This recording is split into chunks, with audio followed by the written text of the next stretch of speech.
Today, we have our friend from Labor, Mark Gevaart, joins us. He's the host of My Labor Radio here in WCPT, Sundays at 6 a.m. Do you record it or do you get up and do the show at 6 a.m. on Sundays, my friend? No, these are pre-recorded, but thank you for thinking of me at that hour of the morning. That's right. I might be out letting the dog go pee, but I'm certainly not going to have to do a show at that time of day. There you go. Hey, this Sunday, too, it's Nick Kamsopa, which is a great story. He is an immigrant from Thailand who comes to America and learns to be a builder. He ends up being a journeyman carpenter, and then he takes that journeyman carpenter card and starts working with labor unions and is now working with the state and doing projects in brownfields and transforming them into housing. Really? It's called HudsonLifestyle.com. And what he's done is taken billions and millions to start with and now working towards billions of dollars in pension fund money that AFL-CIO and others are using for that housing and getting the bonds from them. It's an amazing story. It's just great to see. It's an American success story, and it's only in a 45-minute window. I think you really like it. If you're up at 6 a.m., I recommend it. Nick Kamsopa is his name with the HudsonLifestyle.com. It's really a good story. That sounds. Thanks for letting me plug that. Yeah, absolutely. What was it? Nick Kamsopos, and what's the name? American. He is HudsonLifestyle.com. So he's in the Hudson Valley of New York, and the state has really been pushing this as a way to create more housing, because that's a huge issue in New York. And so he got together and brought all these labor unions together to get them on board with it. And then he's using pension fund monies from large groups for the bonds to be able to do some of these things. It's just crazy. The story just keeps going. I want to talk to him for like 3 hours. He's just an amazing cat with a great story, and he's just getting started in his social media world to start talking about this stuff. So I was one of the first people they reached out to. I was really lucky with that. And this is, we want to find more people like this as well, because, I often think about, we obviously living in an urban area. I've lived in Chicago my whole life, and I love it here. It's hard for me to imagine living somewhere else. But when I do look at living somewhere else, I'm like, it is challenging because of how expensive housing is, and then the property taxes, and you pay for your insurance. How are people in Florida surviving? Because I don't understand. Insurance is killing them down there because they know what's going to get wiped out. Your insurance companies are going to wipe you out. You can live there and you bought something, but now the insurance just to hold that house or whatever your shack you're living in is really rough. Yeah. Yeah. I've heard stories about how their insurance rates are higher than their mortgage payments every month. Correct. Yeah. I have some retirees I know in the area who actually are moving back to Indiana. They've had it. They've been there for like 5 and 7 years, and they say, I can't hang. I'm coming back. Yeah. Who knew? And I feel like we need more stories like that. I'm grateful that there are content creators who talk about like thinking that moving from New York and going to someplace like Texas will end up being cheaper for them. And they're like, cheaper doesn't mean better, and it's not necessarily cheaper. Right. So talk to us a little bit about, I know we have the lockout, right, at BP.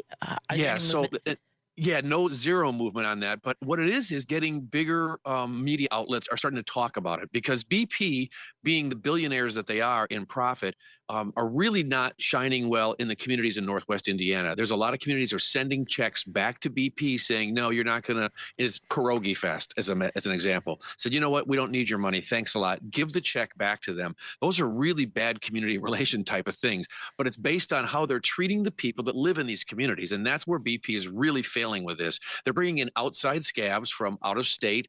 Folks from Michigan and Illinois and Indiana are coming and saying, oh, well, I'll take those jobs. They're having a hard way to go. They're having a hard way to go because people are finding out where they're staying. They're hassling them at night, those type of things. No physical altercations, but there's definitely people making it difficult.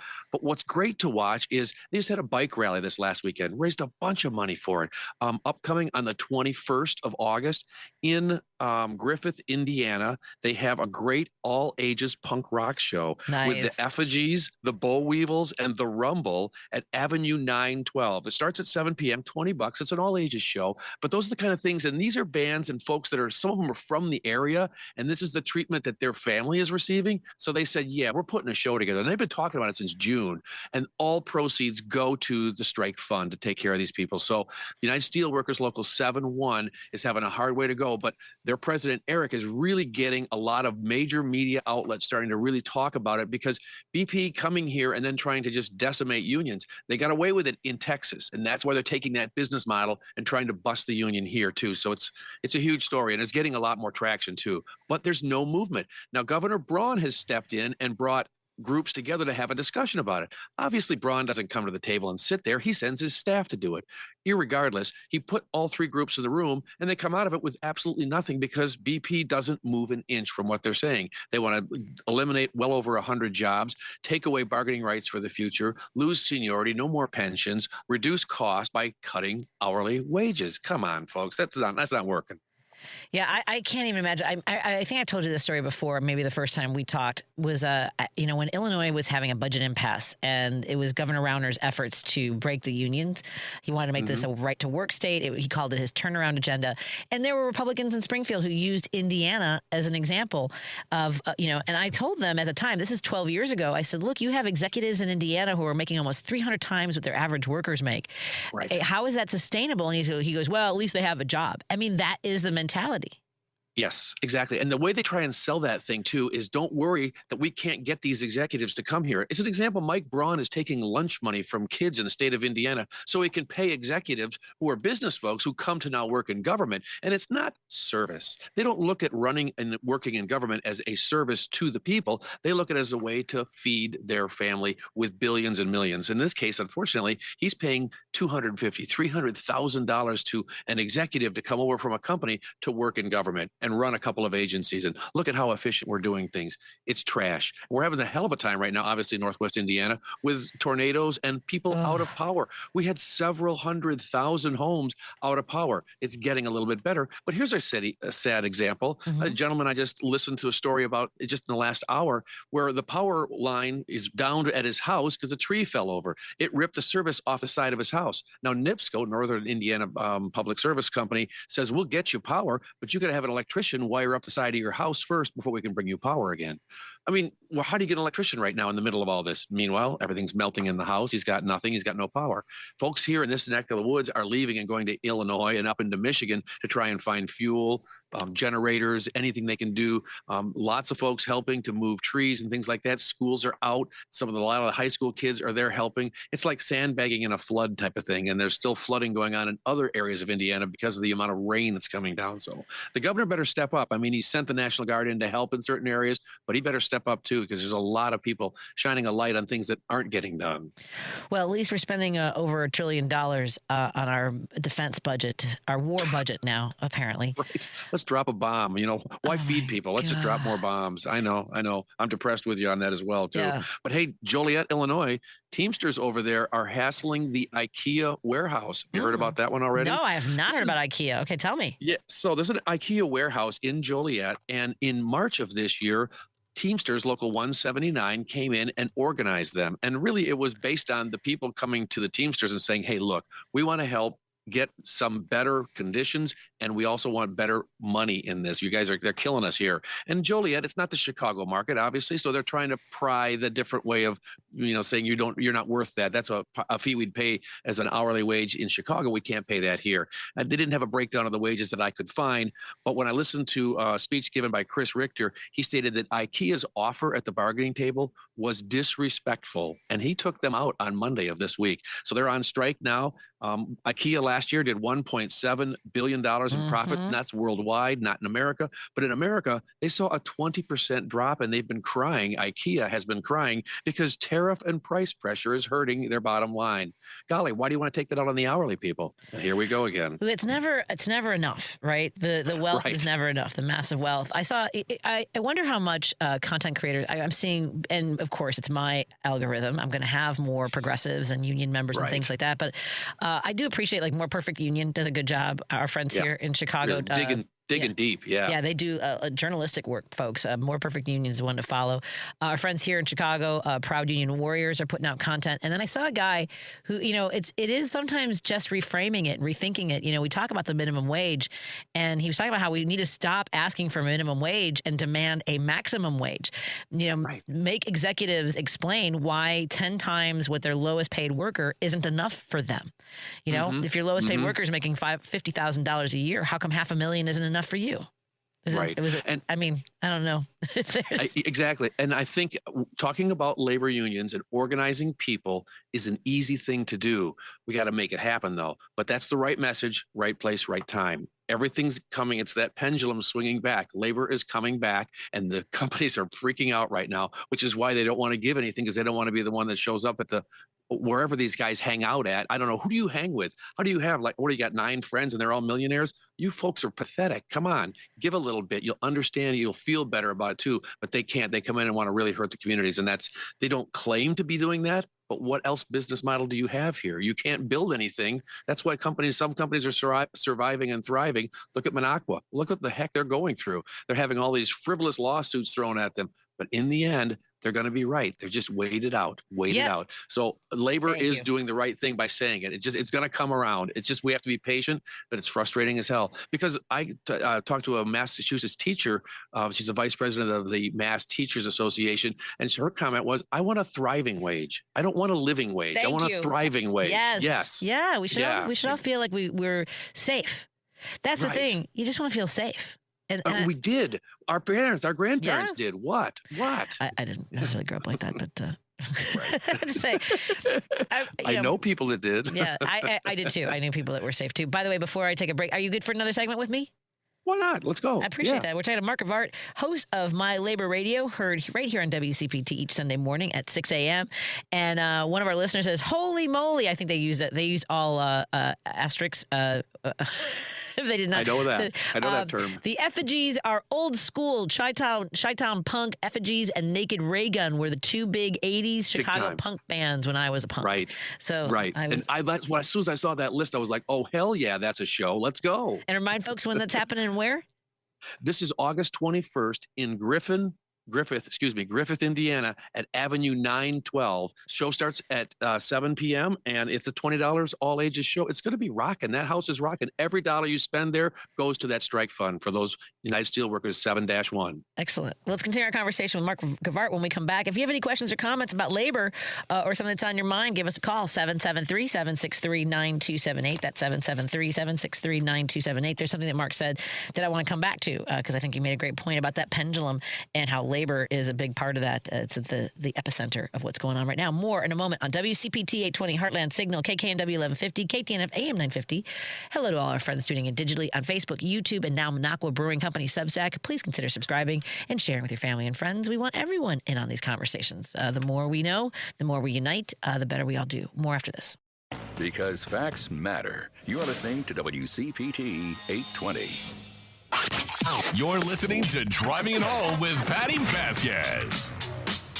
And we are talking to Mark Gevaart. He's the host of My Labor Radio, heard on WCPT 820 each Sunday, right here, every Sunday morning at 6 a.m.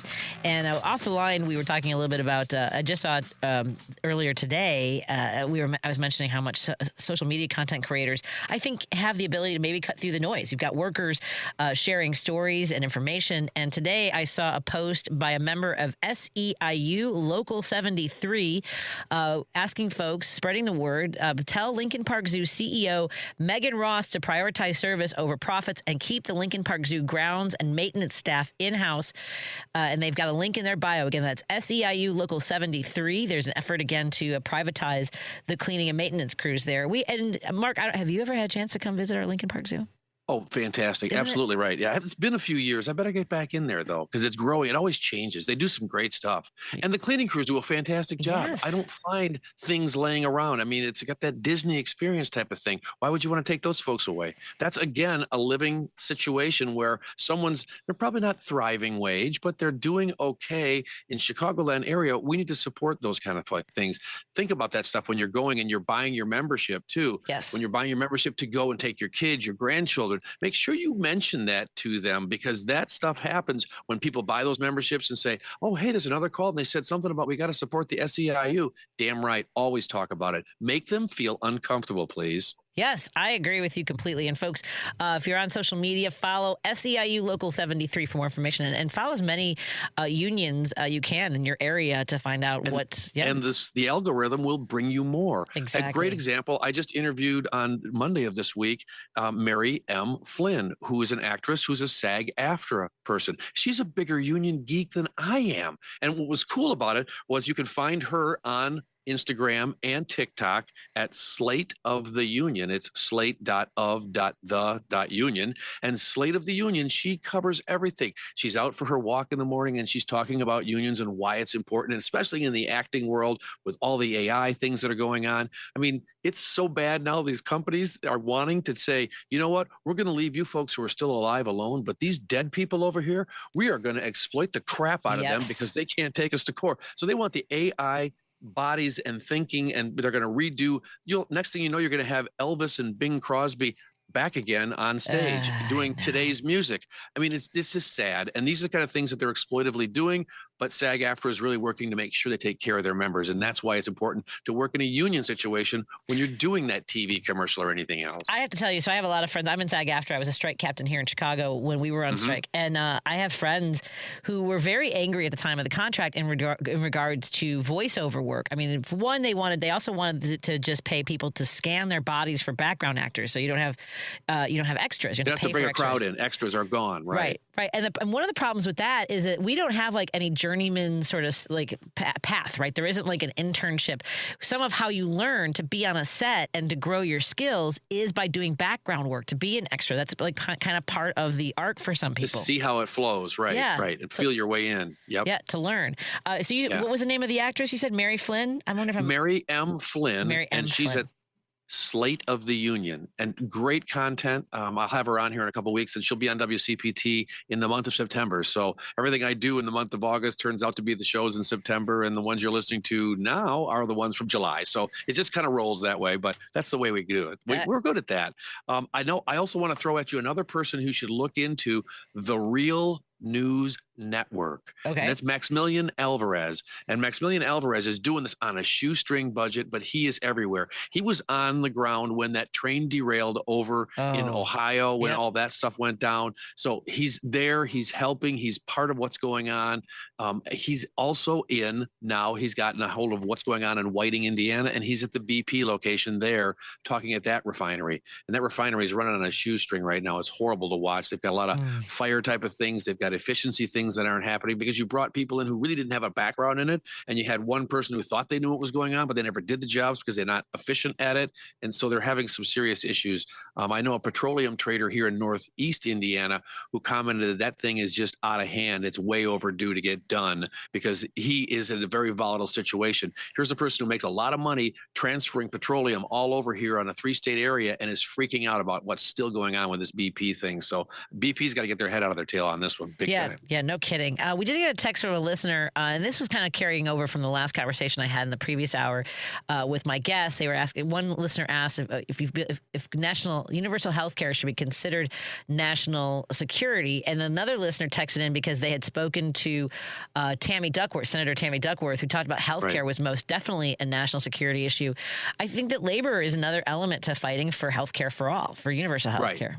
Absolutely right. Well, look at it this way. If I go to the bargaining table and I'm worried about economic impact to my bottom line for a wage, I also have this healthcare burden I'm carrying with me that I have to now fund. And so right away, the company says, well, we can't do that. We can't give you the wage. We've got to give you this healthcare. Now you're going to take a whack on this. If you have universal healthcare, you have a better bargaining position, and you're going to do better to get to that thriving wage we've already talked about. Yeah, excellent. Thank you. It's always great to talk to you, my friend. Let's not make it so long in between as time gets away from me. Mark Gevaart, the host of My Labor Radio, right here on WCPT 820, Sunday mornings at 6 a.m. before you go to church. Maybe it's your church. I mean, it's community. I suggest it. With saying. Coffee? What a great start. Come on. Well, body and blood of Christ. I could have some wine and bread on Sunday mornings with Mark Gevaart. Thank you so much, Mark. And remind one more time for that event coming up on August 21st in Griffith, Indiana. Yeah, so it's a fundraiser. It's a punk show that you don't want to miss because you got 3 great bands. You have the Effigies, the Boll Weevils, and the Rumble. It's at Avenue 912 in Griffith, Indiana. $20. It's an all-ages show. Starts at 7 o'clock. And if you do a little search, you can find it online, too, and buy a ticket. So how about this? Even if you can't go, buy a ticket. Buy 2 tickets. That part. That's you know what? Part. That works. I like it. Think about it. Thanks, Patty. Thank you, Mark Gevaart. Thank you so much.